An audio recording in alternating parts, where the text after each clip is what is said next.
Morning Coffee Show. Josh Peterson, Jack Mitchell, Game Day Edition.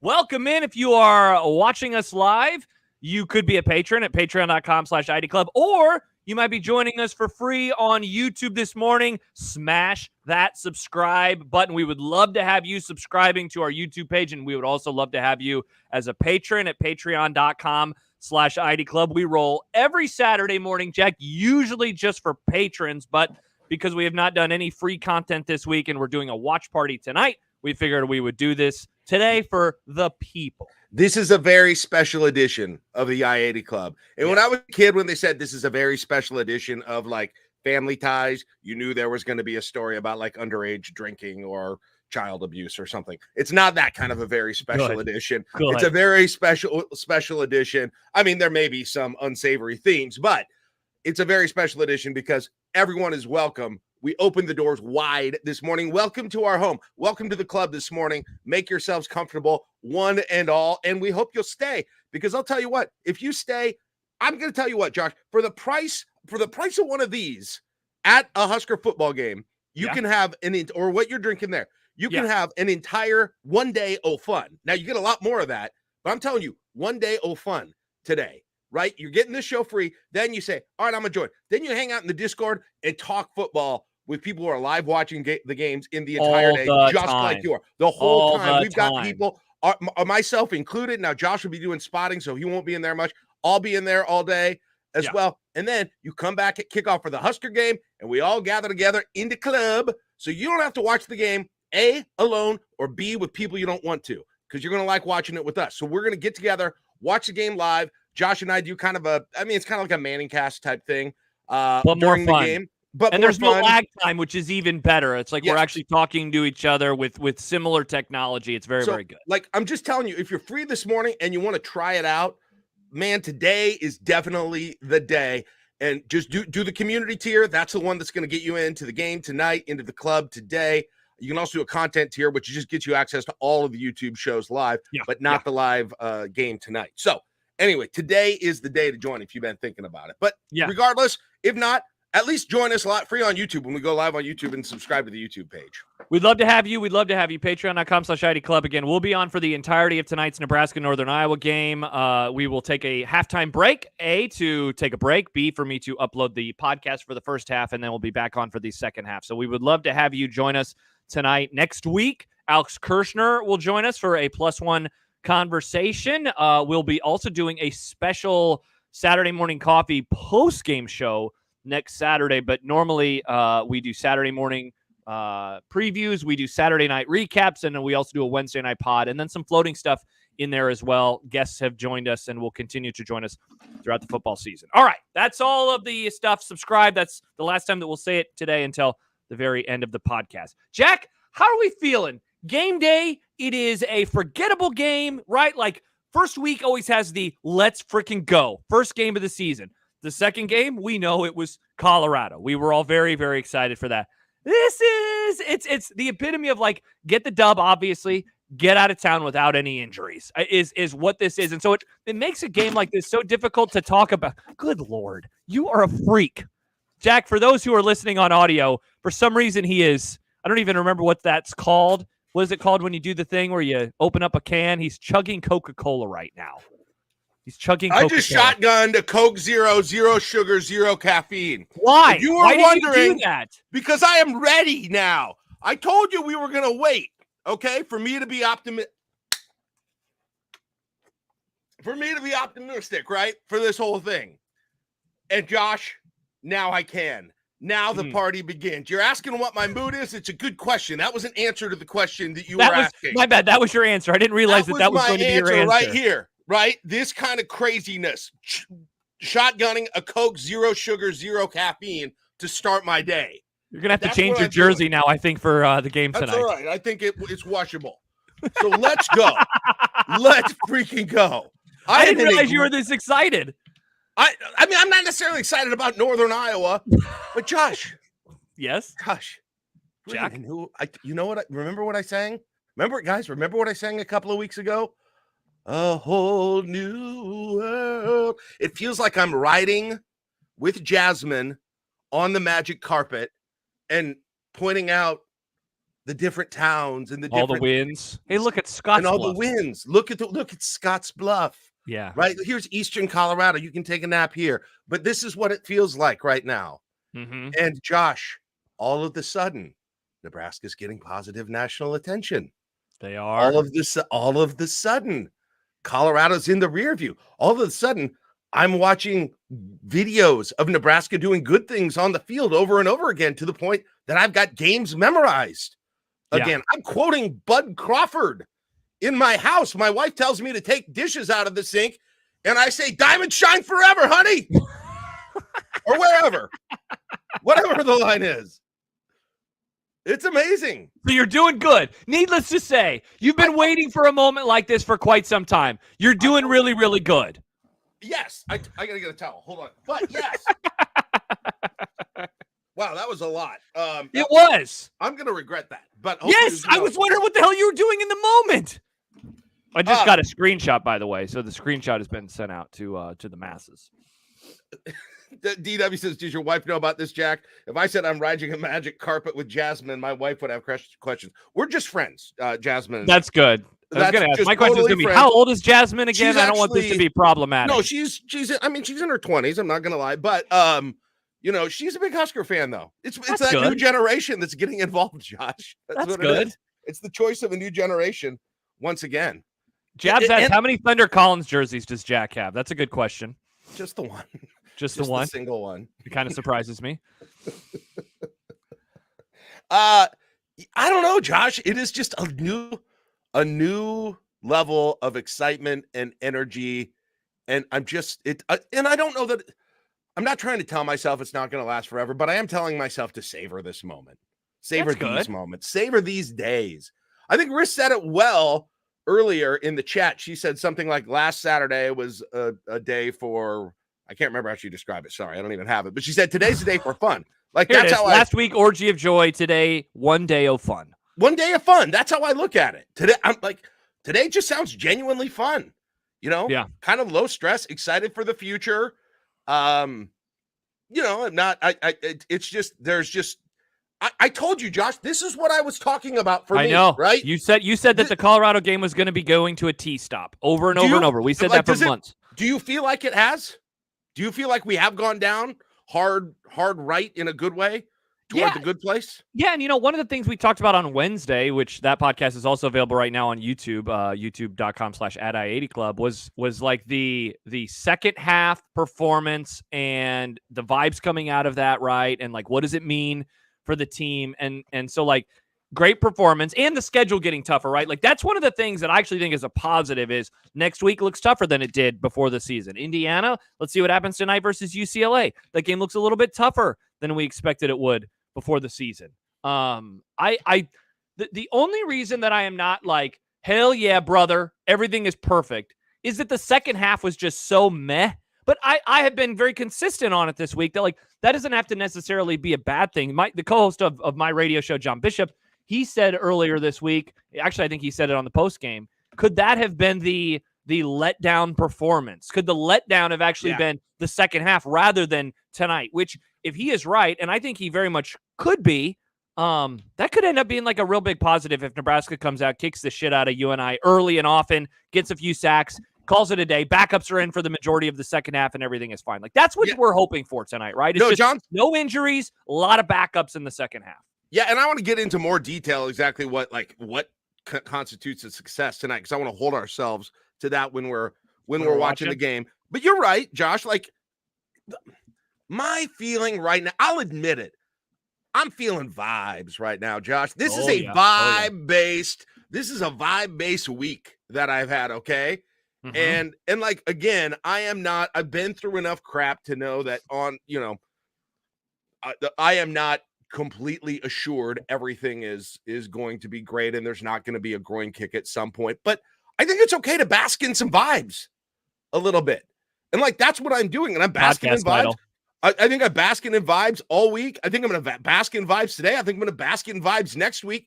That's going to eventually then, Josh, set up a weirdly huge game on Friday night. Again, where the vibes are going to be through the roof. I mean, like when Brian Wilson wrote Good Vibrations, he didn't have no idea. He ain't got nothing on us.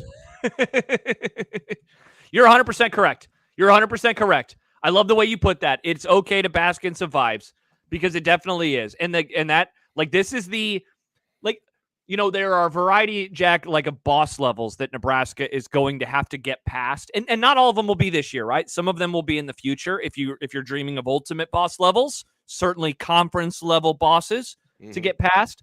I thought that game one was one of the, it's not even a boss. It was like the level before one of the bosses, but they got past it. Very good performance. Everything looked fine. Dylan Raiola, comes out, starts, has a good performance. Last week, say what you will about Colorado. I think you and I are in agreement on this. Boss level. That was a game that Nebraska, and especially, I haven't watched the whole thing yet, but from everything I have heard about the Chasing 3 doc this week, like the amount that they put into that, the amount that they talked into it. Again, Jack, you and I were right on this. Some people said, oh, it's not that big of a game.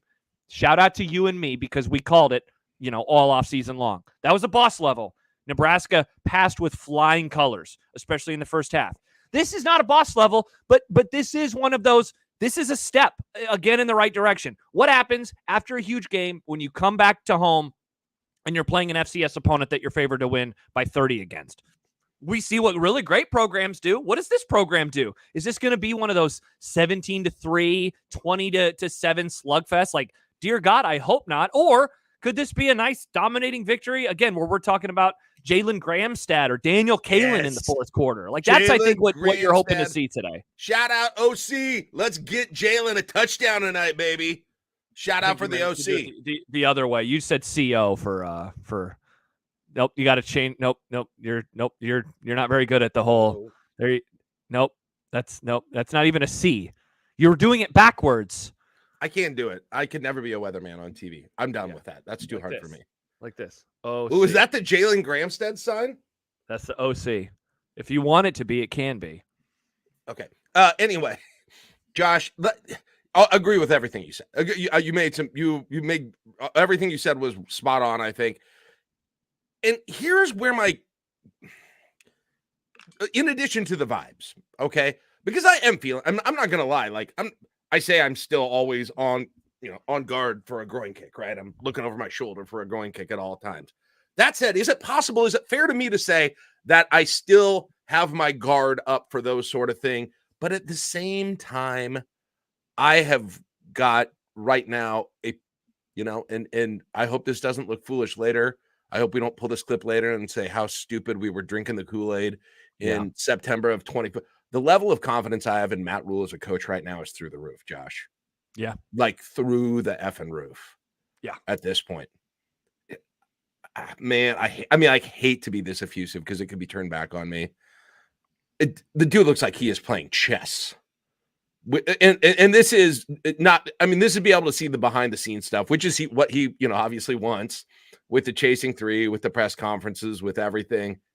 Man, this dude looks like he has this team. And I'm not even talking about X's and O's for the most part. I'm talking about, motivationally, creating cohesion within the team, keeping guys like Tyrod. That in that Chasing 3, for those of you who saw it, there's a moment in that thing where Rule and Robinson are walking together after the game through the tunnel toward the locker room. And Rule said something to the effect of, and this will be a little paraphrasing, and Rule said something to Robinson. He said, I told you this was going to work. And Ty Robinson said, why do you think I stayed? Yeah, that's pretty awesome. Like, to me, there is so much there in terms of Rule's plan, his team's confidence in that plan. It just sort of manifesting it and just ultimate belief in what's happening right there. And Josh, that's something I haven't felt with a coach in this team for so long, where, and I see that in a lot of other ways, but I thought that was such a perfect, 3-second encapsulation of just why I am boy, it feels like they're going the right direction, Josh. I know. And that's the thing. When have you even said that? It feels like they're unquestionably going the right direction. We haven't. And that's I think the biggest difference, because I've been trying to figure out, are we being way too reactionary to a very short amount of time? 2 weeks ago tonight, Jack, we hopped on after the UTEP game. one game. Dylan Raiola threw 2 touchdown passes. And we were like, oh my gosh, to quote the vernacular of the youths, he is him. It's what we did for like an hour and a half, over and over and over. Oh my gosh, oh my gosh, oh my gosh, oh my gosh. And then, I thought about it a lot the last couple of weeks. It's like, are we way overreacting to a very limited sample size? But what you just hit on, and Masturbator says yes, but also no. Like, that's the answer. The answer to me is yes, but also no. And I think that the story that you just relayed that was in the doc is I think one of the great reminders of why I am buying in moving forward, and that is the program itself. And like, okay, so this is the first time they started 2-0 since 2016, right? Like, everybody is saying that. There was not this level of buy-in, certainly amongst the fan base 10 years ago or 8 years ago. And dare I say, Jack, within the program. There were still a lot of wounds from the Bo Pelini era, and I think that those were felt until Riley got fired. They were felt. Hell, they're still felt today in some corners of Husker fandom. I don't think that that's the case with things right now with Matt Rule and company. And so, like, to get those guys back, to get that the defensive linemen back, to get these older players back, to get these seniors back. They believe, and it goes back to not to just rehab the conversation that we had on Wednesday, but that idea of, like, how good does he think that they can be? How good does Matt Rule think that Nebraska can be? That's going to be the question until they lose that hovers, I think, over the whole team this year. I listened to a lot of conversation, Jack. I read a lot of articles this week nationally. 7-0 was attached in a variety of ways to Nebraska. Can they do it? Can they go 7-0 before Ohio State? What if they go 7-0 before Ohio State? What would that mean for the game in the Horn? Like, I have heard that question asked many, many times over the last few days. I don't recall that level of buy-in outside of our neck of the woods 8 years ago when they started 2-0. No one was saying, well, could they get to 7-0 before Wisconsin? Nobody was asking that question. And I think it's for a variety of reasons. And I think that it's more a positive on Rule than it is a negative back then on Riley, in my opinion. And the schedule, obviously. And the schedule, 100%. Which, this, again, talking about the good vibes, man, Josh, you could not set up a schedule that is more beneficial, that just plays into, it does, not only the possibility of a successful year, but also just the narrative, right? Yes. Like you got that win against a Colorado team that might not be that good, but everyone was watching it, right?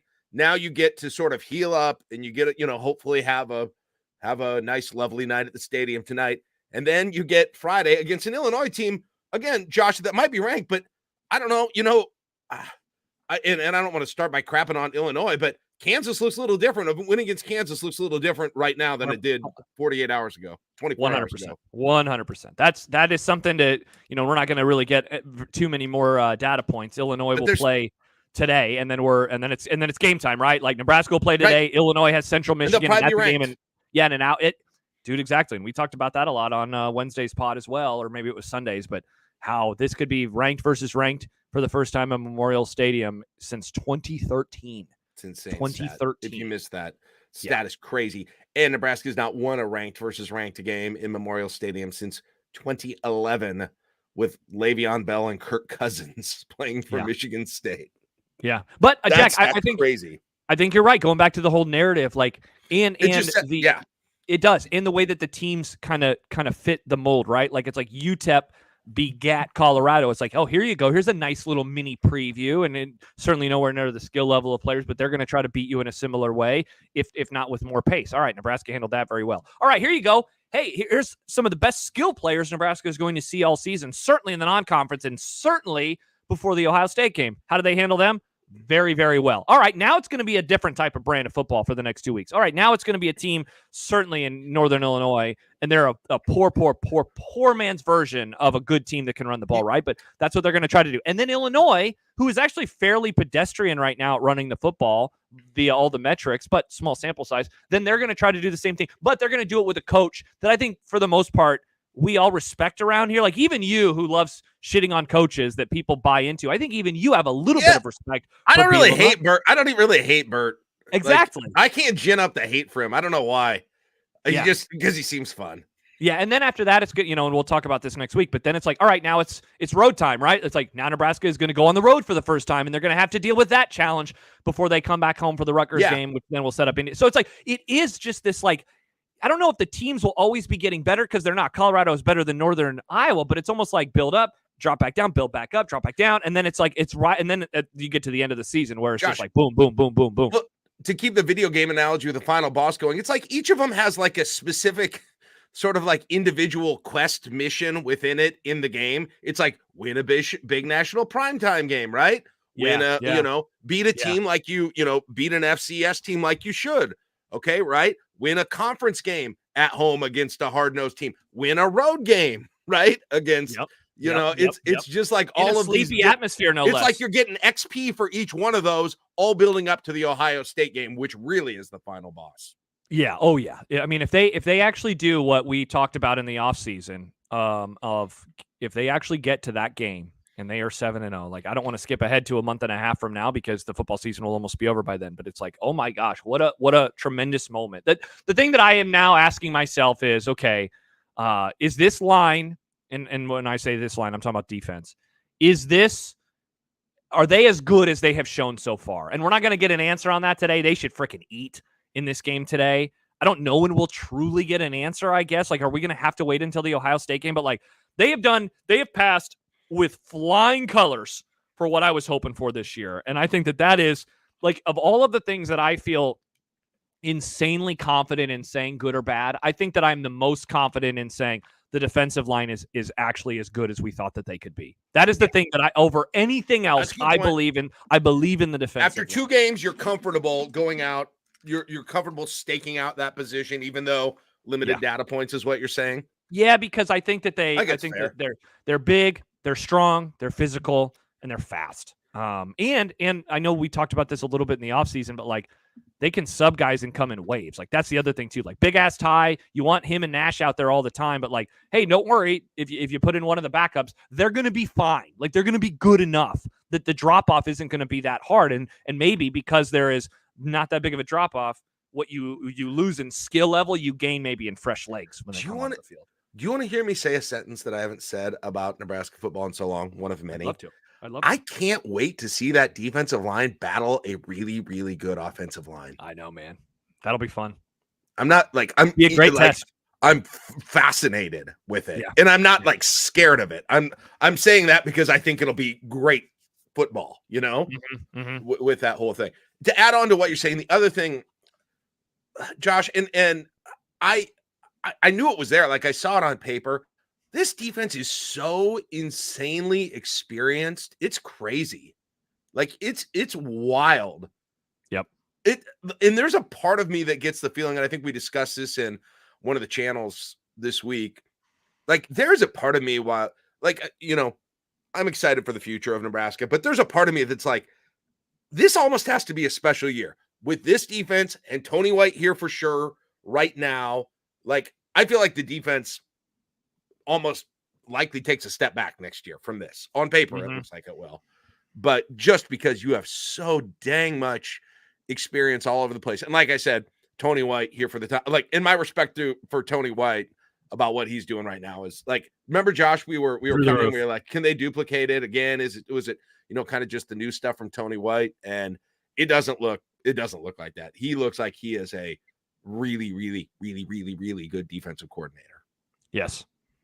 Yeah, and I think you're right. Like, and that's why the season and the urgency that I think is being felt within the program, I think it's not just about Dylan Raiola. Like that is going to play a big part in it, but that is more of a 3-year proposition. Yep. The take advantage of 2024 is a look at the defense because they are loaded with all of these really good players that are old and will be gone. Now it's interesting. Ravi has hopped in. We appreciate Ravi Lula joining us on this Saturday morning, and a couple of comments from him that I wanted to read.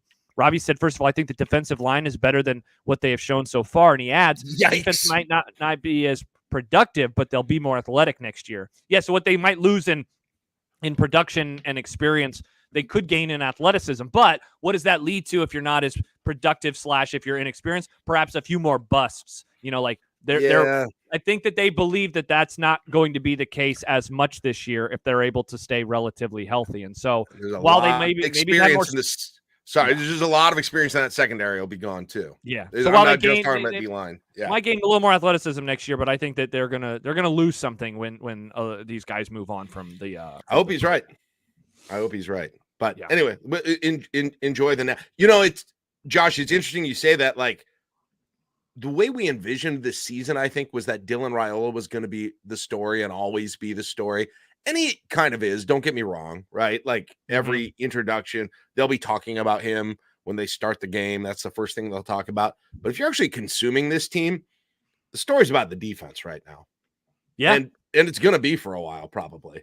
Yeah. Like that is the headline right now about this team. If you're actually truly watching this team, how does that change? Does that change only in a big game or in a game where the team is like down and Dylan Raiola leads like the offense to a touchdown? Like, does that conversation change? Because if this team continues to win on defense and like today they'll just win because they're Nebraska and the other team is Northern Iowa. Maybe next week is one of those games, but I feel like the defense is going to be the reason that Nebraska has a really good chance to start off 7-0. And so it's like, how does the conversation shift over to like, ooh, look at the offense? Is it just like a big game against a team, or is it like a comeback?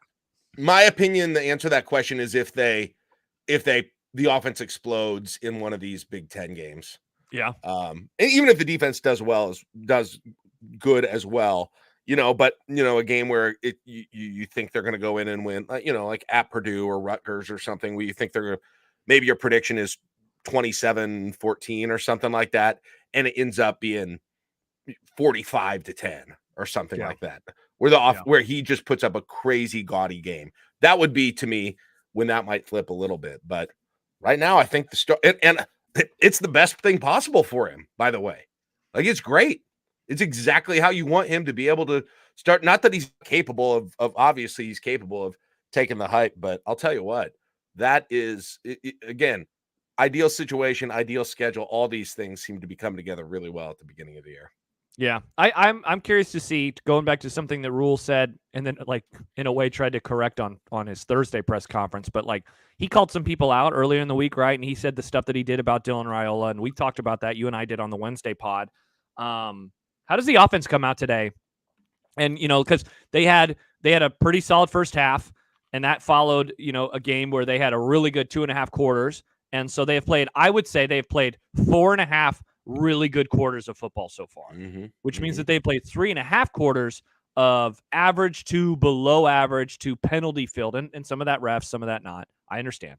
But like, how do they come out in this game and just like use their size, advantage? And what type of game, Jack, do they want to have today? The receivers, the numbers, I have it from yesterday's show. The receiver numbers overall were not very good. Mr. Banks only had 2 catches for 2 yards. Nayor only had 4 catches. Overall, wide receivers last week had 13 catches for 98 yards. 13 catches for. So, like, do they say let's get the wide receivers the ball, or do they say, look, we're so much bigger than these guys. Let's just freaking run the ball down their throat. Let's get a nice 3-hour football game and say, see you later. It's time to go home. I think it will be hammer down in the middle. Dante downhill.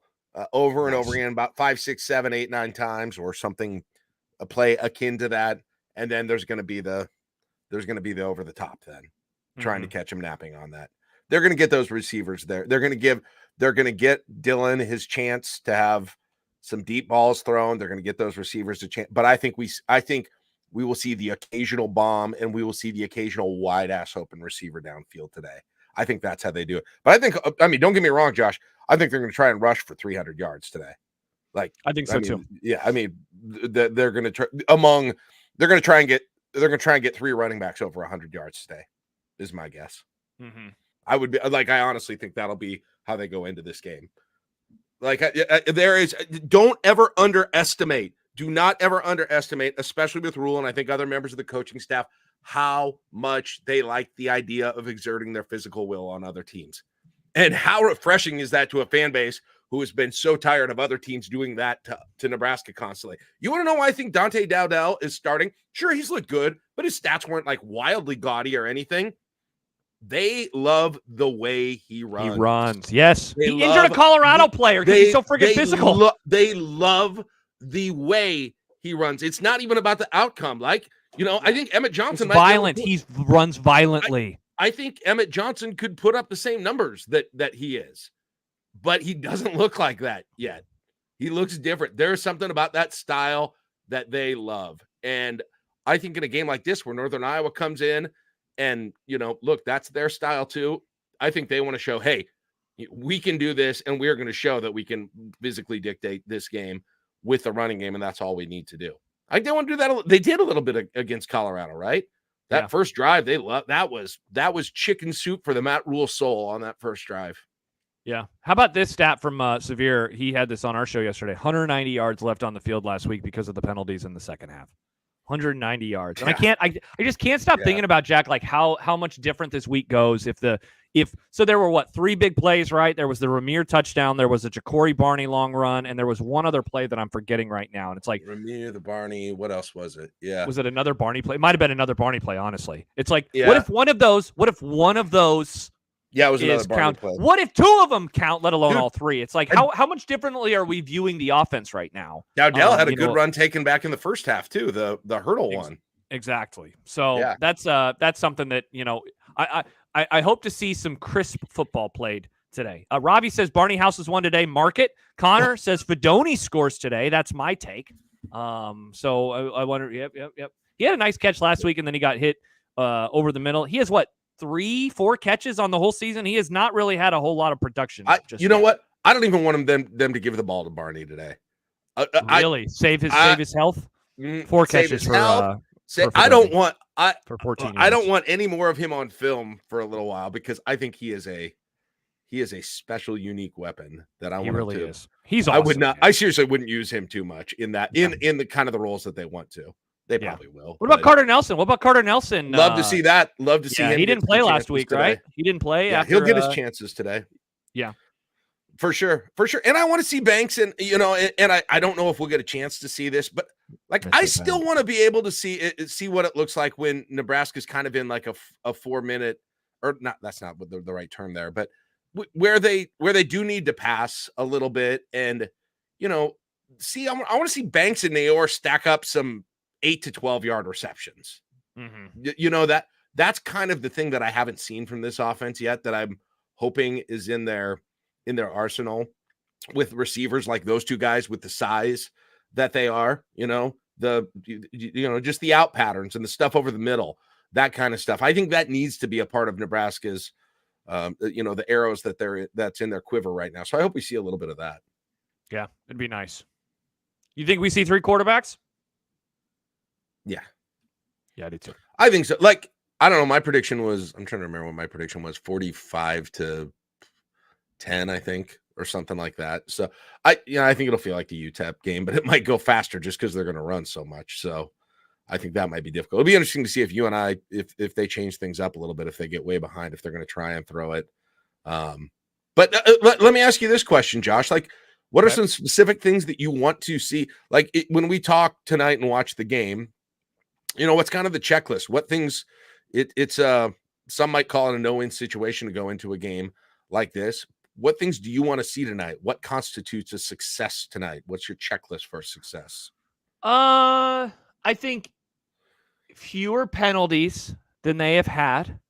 I would say fewer penalties. I would say getting at least 2 quarterbacks into the game. I don't think the game is defined as a success or failure if it's not 3. I think 2 quarterbacks for sure. Harbor plenty of time. Yes. Dylan Raiola not playing in the 4th quarter, I guess, is maybe how I would describe that one. Okay. No injuries, obviously, right? No injuries. I think that's the big that's the big one.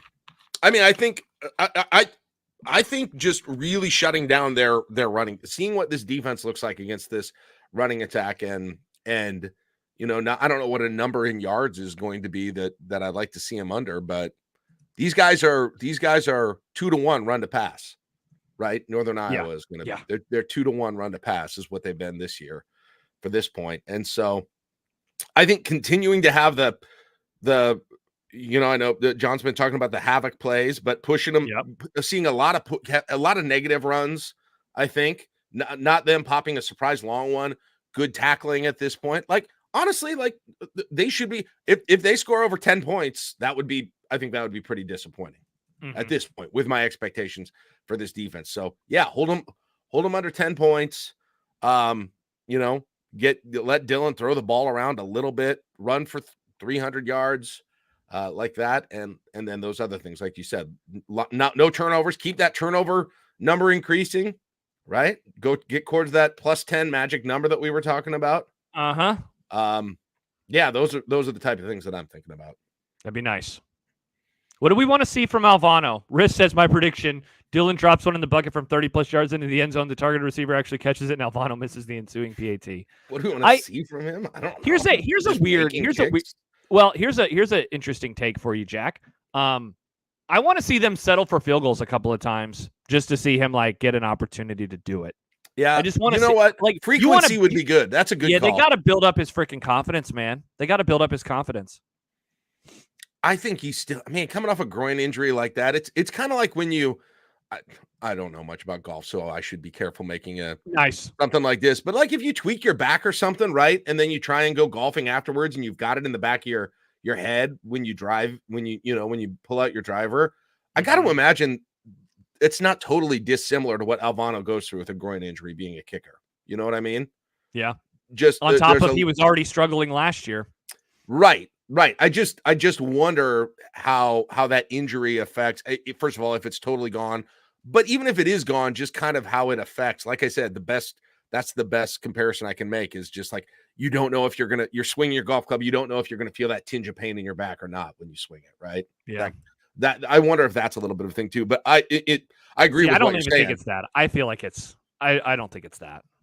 I think it's definitely in his head because he can do it. Though he is in his head. I don't think that it's the injury. I think he is. Jack, he's something in his head. I agree. I don't disagree. It's something in his head though. Matt says Alvano was pulling them left in pregame warm-ups last week, and he pulled it left in the game. I don't know what's up with him, but he's consistently not good right now. I think he is in his own head. I think that last year he struggled. You know, one of the things that I am most annoyed by, Jack, is that the conversation around him is entirely based off they shouldn't have offered him because of the kick in the game in the state championship. He was good in high school. He was good. It wasn't like that was a one-off 50-yard field goal to win the state championship. Right. The guy was good, and then he has lost it mentally, at least to this point in time. Right. That happens with kickers. It sadly happens with kickers all the time. Remember, the best kicker that I can remember watching at Nebraska, in my opinion, is Alex Henry. Alex Henry got in the NFL, lost it mentally overnight, and he was never able to get it back. The dude was like a 3rd or 4th round draft pick, and then he fell apart. That's what happens with kickers. You just mentioned the golf thing. It happens with golfers. And I think right now, it's hard for me not to say that he has not lost it mentally in terms of kicking field goals. I think that has, or just kicking in general. Even what was it, the extra point that barely cleared the crossbar? Well, and here's the other thing in his head, and Rule said this, he had bad snaps, and then he started anticipating whether or not, that screws with the kicker's mind and timing too. When you either have a bad snap or you previously had bad snaps in the game, it's so much about his rhythm right now and the mental stuff. Anyway, to your point though, I agree with you. Maybe a couple of field goals on 3rd downs just to make sure they can get them right. Yeah, 100%. 3rd and 7 here, Nebraska from the Panther we're gonna 20, settle. And it's like that. It looks like they're bringing Tristan Alvano out. I don't know if they know this is 3rd down here, but they're going to go ahead and kick it. And Matt Rule's like, my team's on the field. Yeah, there was a famous Michigan-Ohio State game back in like the 40s where it snowed so bad that they were punting on 1st down. Maybe you do hey, you get a quick turnover. It's 1st and goal from the 8. Maybe you try a field goal instead, just to get him a little confidence out there. You know what you just reminded me of? I have not talked to anyone this week about the fact that Nebraska did a quick kick with Dylan Raiola. We did not talk about Jack. There was a real world where that almost was down inside of the 10-yard line, and then we would have been free. What can I do? There was so much to talk about last week. I think I just remembered it now for the first time when you said that. And it's crazy. It's crazy. It was a nice punt. Nebraska did a quick kick with Dylan Raiola. It was almost a really, really, really nice punt. It was like this close to being a really, really. Of course, that dude. He pisses excellence. He pisses excellence. Of course, he can punt. Yeah. What can't he do? What a life. What a life. He could have been the most popular punter on campus if he would have had a good punt. There you go. It reminded me of Randall Cunningham back in the day. I watched a highlight of Randall Cunningham this week. You've seen the Anthony Richardson pass, right? That he had in week 1 where he launched it 70 yards in the air on a rope for a touchdown. And so Drew McGarry of Defector, he compared it to this Randall Cunningham 95-yard touchdown pass. I assume it was the 80s, maybe it was the early 90s when he was with the Eagles, that I'd never seen before. He's like running around in the end zone. It's not 95 yards in the air, but it's like 55 yards in the air. And then the receiver catches it, and then he goes and scores a touchdown. And I was like, that's a cool play. So I don't know why I just told that story, but there you go. Hey, how do we, aside from the obvious, I know the obvious answer to this question. Okay.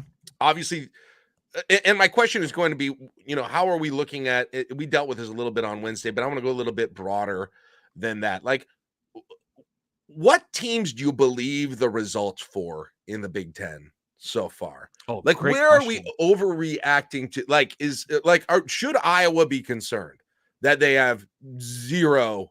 I mean, they had maybe a little fool's gold in week 1, but if they've got to pass the ball, it's curtains, right? Is Michigan going to lose 4 games? These the kinds answer to of that things. is yes. Yeah, like I'm curious which games. Obviously, it always happens. You extrapolate way too much from one game, and the next game everything's different. Which games, which results do you believe so far this year? By the way, I'm posting, this is such a giant-ass screenshot, but I'm going to post the standings in here so then I can go back into the chat on our Discord server. And if you're watching on YouTube, we'd love to have you join our Discord server, patreon.com/IDClub. All right, so right now there are 2 teams that have played a conference game. Michigan State is 1-0 in league play. Maryland is 0-1 in league play. Everybody else has just done non-conference. Everyone was wrong about that one. We do get our Indiana UCLA game, which will be going on at the same time as Nebraska tonight. I'll be watching that on my other laptop here in the hotel room. Anyway, to answer Jack's question, okay, teams that I feel definitive about so far in the answers that they have given us to the test. I buy into what Ohio State is for good. I buy into what Michigan is for the bad. Those are the 2, I think, unequivocally that I am like, yes, that how they have performed so far is what they are as programs. After that, like, I think Oregon can answer some questions today and maybe stave off some of the negativity in the Civil War.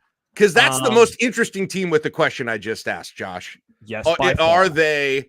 By far. And they're dealing with some offensive line problems that they think I think they're going to get right, or they're going to get guys healthy that'll change it. But man, they don't look, talk about a team. The hype for them coming into this season, they haven't come close to matching. I picked them to win the national championship. Their offensive line looks like shit, and Dylan Gabriel reminds me, and I said this on the Grum yesterday, he reminds me of why I never really liked him at Oklahoma or UCF. There's just something about him where I'm like, you're not as good as other quarterbacks, like there's just something about him. And you know what? He's on his 3rd school and he's a 5th-year senior, right? It like kind of makes sense. Yeah. So, but his numbers are ridiculous. Even against that Idaho game, they barely won. His numbers were insane in that game. And that's the thing. Like their success rate numbers are all very, very good. It's just they're not finishing drives. So I'm willing to give them a little grace. They're also insanely talented, and so that's going to go a long way. Penn State. How do we feel about Penn State right now? Nice win week 1, not so nice win in week 2. That's a good question. They always do that, though, right? I mean, I think they're going to be okay. I still believe having the stability. I know people have differing opinions on Aller, but I still think he provides.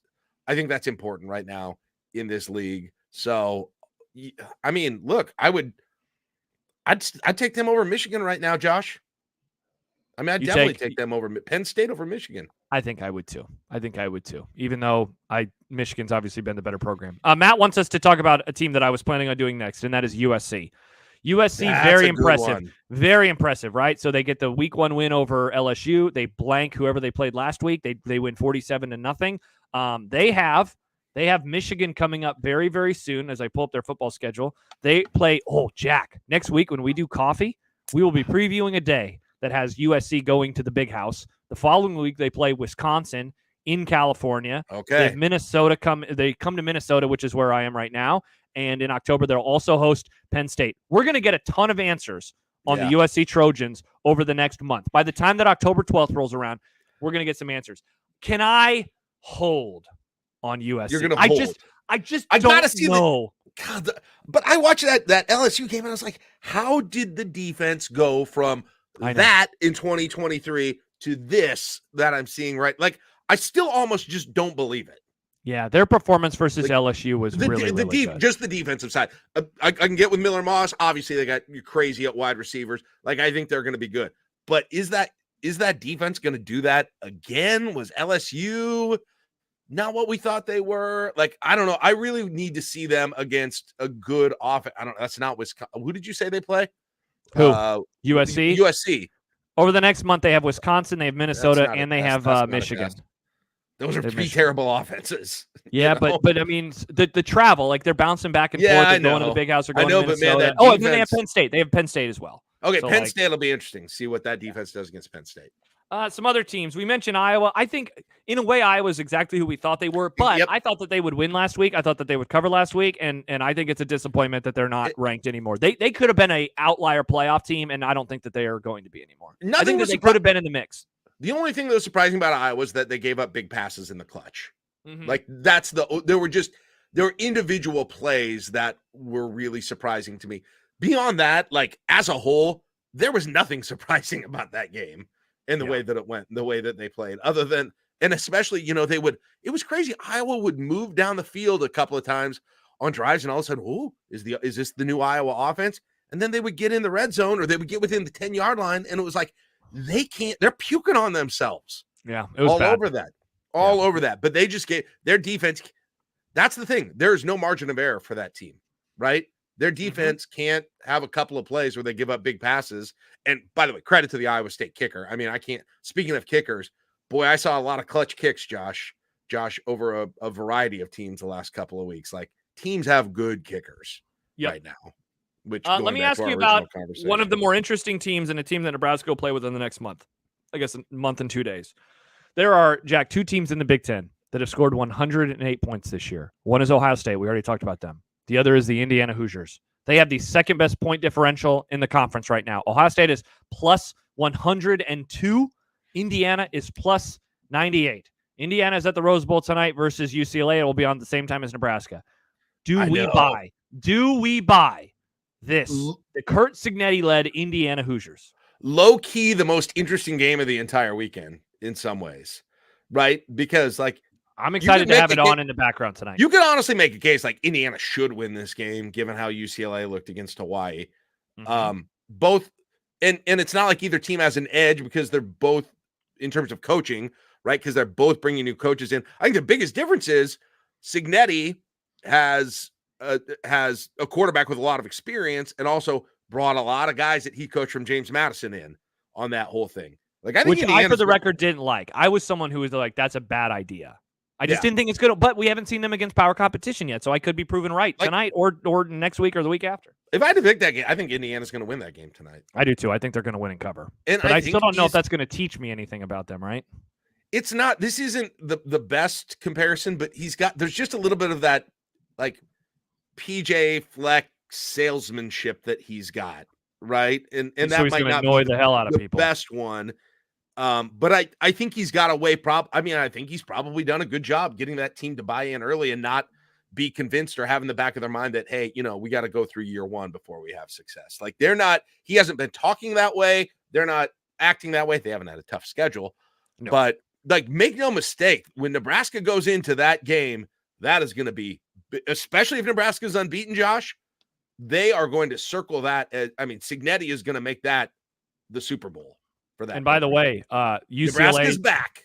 UCLA tonight, Charlotte next week, Maryland at home the week after that. Then they play at Northwestern, and I'm guessing that's the tiny baby stadium, and then they're off. Jack, there is a real world where they are 6-0. Nebraska is 6-0, and they are playing for, like, upper crust Big Ten standings in that game. Dude, think about that. If they win tonight, I think they will. If they win tonight, I think they will. Hey, Jack, how about this? To circle back to something we talked about earlier, boss levels. What if they play an Indiana team that's undefeated the week before they could play an undefeated Ohio State team? Like, what a great preparation for the Nebraska or for the Ohio State game. What if College Game Day is in freaking Bloomington for that game? Jesus Christ, that would be wild. That's not that's a non-zero chance. If you have two unbeaten teams, there may not be another unbeaten matchup that weekend. That would be Dave Fight says bizarro Big Ten. Yeah, that would be insane. And they will love the Indiana. They'll love the Nebraska story, and they'll love the Indiana story too. They'll love the Cignetti stuff again because he's a weirdo. He'll be great. He'll give them bites all day. Look, they'll find a reason to go there.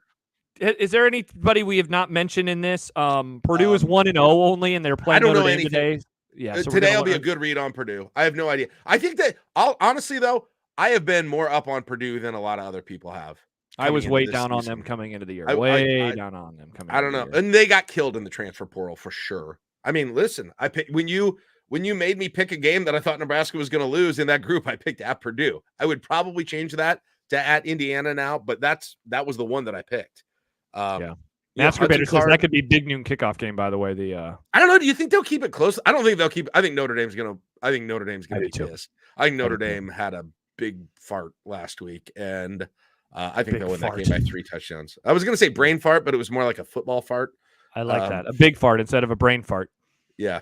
Football fart. I don't think the only couple Big Ten teams that are on Nebraska's schedule that we have not mentioned. We mentioned Iowa. We did not mention UCLA. Again, I guess we'll learn something. They've only played one game so far, so it's hard Washington.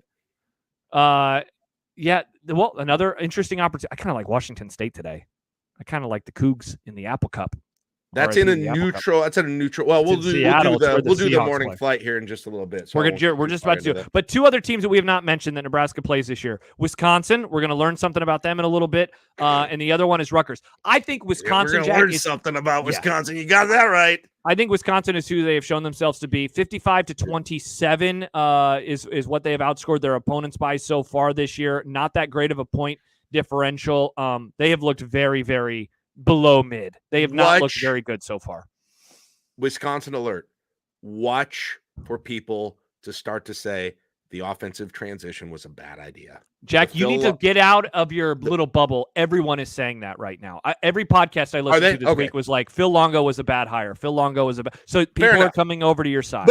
But yeah, and I've been saying that for a while. But I also think don't underestimate how much that fan base, that university embraced who they were. They loved who they were. And again, it's not that I don't watch football. I know they still run it. I know they may still run it more than they pass it, but they went away in some ways. It's kind of when Bill Callahan came in, and you could see it happening.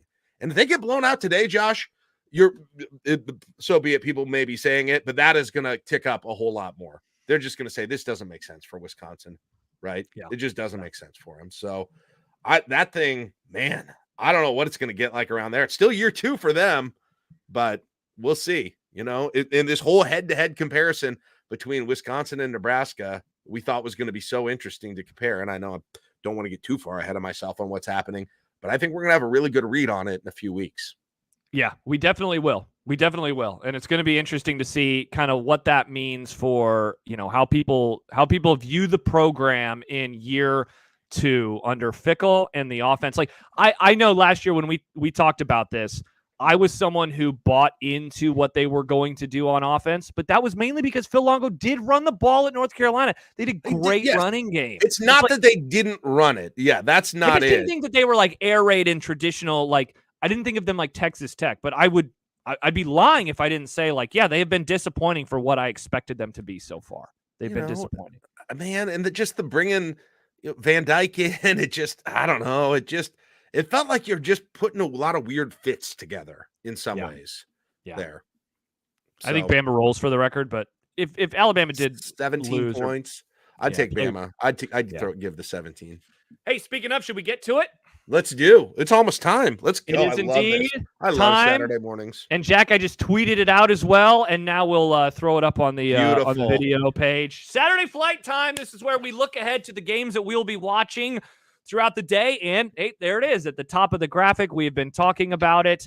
Alabama, the 4th-ranked team in the entire country, travels to Madison, Wisconsin to take on the Badgers. They are large favorites here. I think what Jack just said about this matchup, very, very intriguing. Very, very intriguing in terms of how this program could be viewed moving forward. I don't see any scenario where this game is close. I just don't see it, Josh. We'll see. I'm going to eat some crow if I'm wrong on this one, but I can't imagine going to halftime where you're like, well, I wonder what's going to happen in the second half. I think I'll get to watch the first hour before I wander on over to the stadium. So yeah, that's all you'll probably need to see, I think. Yeah. The game that game day is at for some reason, LSU at South Carolina. They are now inside the stadium. That game starts on ABC at the top of the hour. They were going to go to Kentucky, and then Kentucky crapped the bed. Yeah, South Carolina beat them by 1 billion points. So they went away from that. Oklahoma State, another ranked team on the road in state at Tulsa on ESPN2. It's a light sketch today. It's a light sketch. Jeez. Yeah. That bottom one. I like that bottom one, though. And that is a weird kickoff time, Jack. 11:45 for Boston College at Missouri, one of the few ranked-on-ranked games this weekend. Speaking of ranked-on-ranked, we haven't even mentioned this. Kansas State whoops the shit out of Arizona last night. Good Lord. So that's what we'll be watching in the early window today. Real quick, Josh, Missouri. I think Missouri could win that game big, and then we can welcome Missouri. They've been I don't know who they even played. Nobody's watched them yet this year. Dude, but they'll enter the scene quick. Yeah, that people really buy into them. They're very talented, and their schedule in terms of the SEC opponents that they play is very, very light. And if they're able to keep winning, they're going to be a playoff team. And Burden is a guy. If there's ever going to be a wide receiver involved in the Heisman race, he could get himself in there too. Yeah, and he hasn't performed super well so far, so we'll see what happens with him today versus Boston College. We move on into the afternoon window. We mentioned it a few moments ago. The Apple Cup is a Peacock game between Washington and Washington State. Jack, remember when I was lamenting the loss of this, and now we get it. This is so great. You're so happy that you're going to go to Minnesota during it and not watch it. Well, and to skip down to Oregon State is if you ever took a who are you cheering for poll on certain games, this would be like a record for people pulling for Washington State and Oregon State in these. Oh games. Yeah. That's the Civil War is on Fox. The Apple Cup is on Peacock. Also in the 2:30 window, Notre Dame at Purdue. We just mentioned the Irish a little bit ago as they try to rebound. Purdue has only played one football game. They've not a lot of point this year. So I don't know, something to see with one of Nebraska's future opponents. One of Nebraska's not future opponents is Minnesota, but a reminder for those of you who want to check out my spotting work. You can turn it to the Big Ten Network at 2:30. I know Jack will be glued to it, taking notes to see if I get anything wrong for the announcers. That game just screams like Minnesota wins, but it's like 13-10 going into the fourth quarter. And hell yeah. I got that on my pick one, man. I got Nevada. Like Nevada's played okay. You don't have to do like Kirk Herbstreit and not pick games then if you're going to be there. When Kirk's always like during the picks, he's like, I got this one tonight. I can't be in on this one. I can't. Yeah, I picked Nevada. Like Nevada had their moments. They looked okay. They brought in some transfers from Texas as well. But they lost to Georgia Southern last week, I believe. So, I shouldn't criticize losing to Georgia Southern. That happens to a lot of people. That's an excellent point.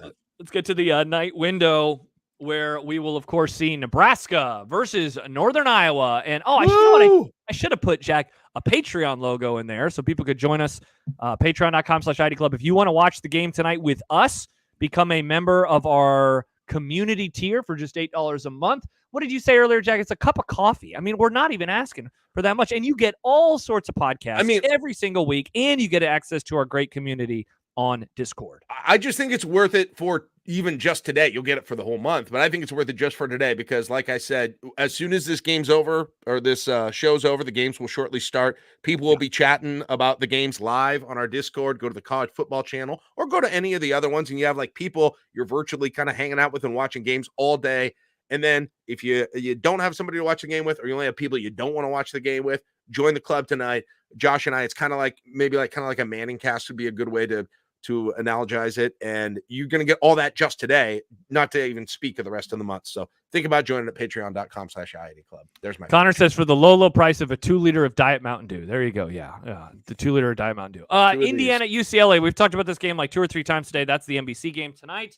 Also available on Peacock, which is how I will be watching it on my other laptop. Colorado at Colorado State. Remember one of the more memorable games of last season that kicked off at like 9 o'clock. This game thankfully kicking off at 6:30 on CBS. Jack, did you see the video of the Colorado State players? Oh my gosh. I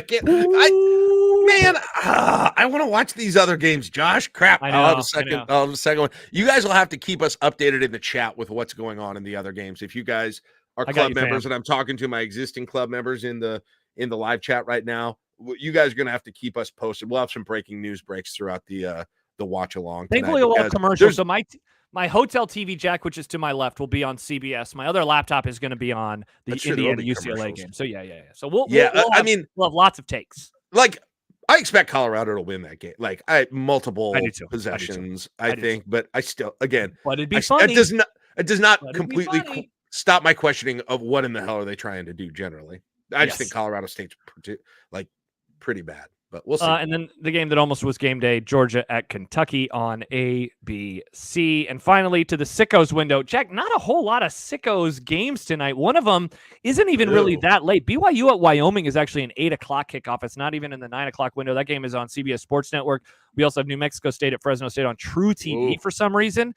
And San Diego State at Cal is on ESPN. So remember last week we were like, oh my God, like I made a whole separate slide just for the Sicko window because I was like, we have to do this every week. And now it's like, oh, that's not as good as I was expecting. Yeah. So, San Diego State at Cal could be a little. Cal went in and beat Auburn last week. So that's true. That's true. So there you go. That is what we will be watching throughout the day and afternoon and evening. And again, Jack and I will be back tonight. 6:30 is when we will be on inside of Discord. So you have to be a member to join us tonight. And Jack, like there was something that we were going to talk about on the pod today before we decided to open it up. There was something that happened in practice this week that nobody has talked about publicly inside of Nebraska's media. We're going to talk about that just for a few minutes before the game gets going tonight.